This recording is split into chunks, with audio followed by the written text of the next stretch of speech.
I think we all remember certain pivotal moments in the TV landscape, don't we, chums? Do you know the sort of thing I mean?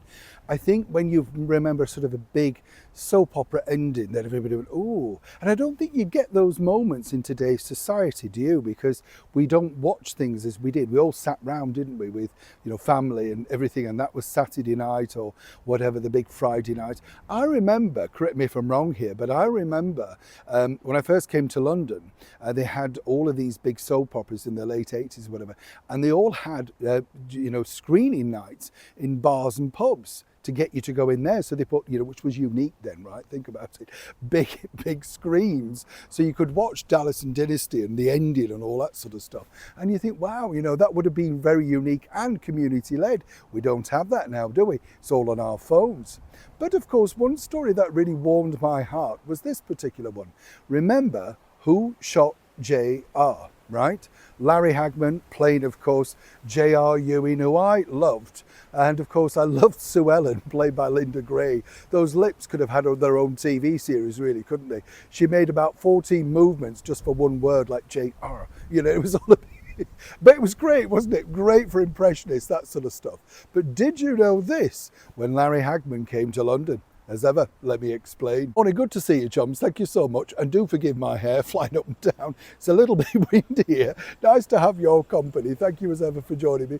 It's true though, I know we often say this as friends here on the show, that there are things, aren't there? I do remember getting quite upset when certain shows finished, particularly when you were a kid, Who remembers Handy Pandy? Do you remember that? Oh, yes, time to go home. You just bawled out, didn't you? Couldn't stand it, And then, you get a little bit older and it's the big dramas that you like and you think, right, very well done, whether that be Upstairs, Downstairs or Brideshead Revisited, something like that. Now, one of the big stars at that point that came to London just ahead of how we found out who shot JR was none other than the wonderful actor Larry Hagman. Met him very briefly, lovely man, very funny, very down to earth. To many people, of course, also starring opposite Barbara Eden in I Dream of Jeannie. What a lovely lady she was. Absolutely stunning. And a very clever idea.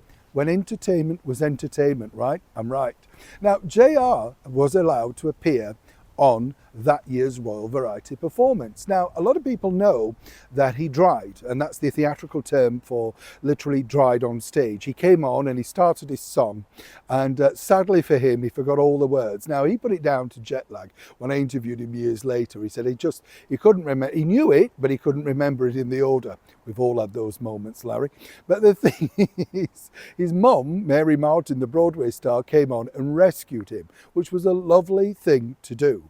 What a lot of people don't realise, and this is the bit that I like to share because it's in the archives, is the fact that, obviously at that year's Royal Variety Performance was the Queen Mother, Queen Elizabeth. And as I told you before, she loved showbiz. I mean, she just loved it and watched Dallas every week, and she was sort of begging him, what's the outcome, who, whatever. And I just thought this was lovely because he told me this himself. Now, what was interesting was that, behind the scenes, obviously the BBC were making a big thing of it. And I don't know if you remember this if you lived in the United Kingdom, but the BBC News even had people coming through customs at Heathrow with the big reels of tape, with security, because, we couldn't find out who shot JR until they screened it. Can you imagine that now? It wouldn't happen, would it, But behind the scenes, when he dried and his mum rescued him, it was just a wonderful moment for him. But the Queen Mother afterwards literally wrote to him a lovely letter, which apparently still exists somewhere, and basically said, oh, don't worry about that small mishap, we mums know how to cover for our children if things go a little bit wrong. I've had it on a number of occasions myself. Now, I'd love to know whether she was alluding to Queen Elizabeth or Princess Margaret, because I'm getting the feeling it's probably Margaret, right? And Larry said he couldn't believe that even after the show, and she'd been more than gracious, more than kind about, the fact that he'd almost made a mock of it. But also, as she pointed out, she said, don't worry, you are now going to be the front page news because everybody else's went really well. And now because you made a slight hiccup, you're going to get the front page. She knew exactly what was going to happen. And Larry said he couldn't believe it, but she was spot on. He said he treasured the correspondence simply because he did feel bad because he felt he'd let everybody down. Here was this big shot coming from America, it was going to take the stage by storm, and sadly at the 11th hour forgot his words. The Queen Mother, he said, just made it all seem so right.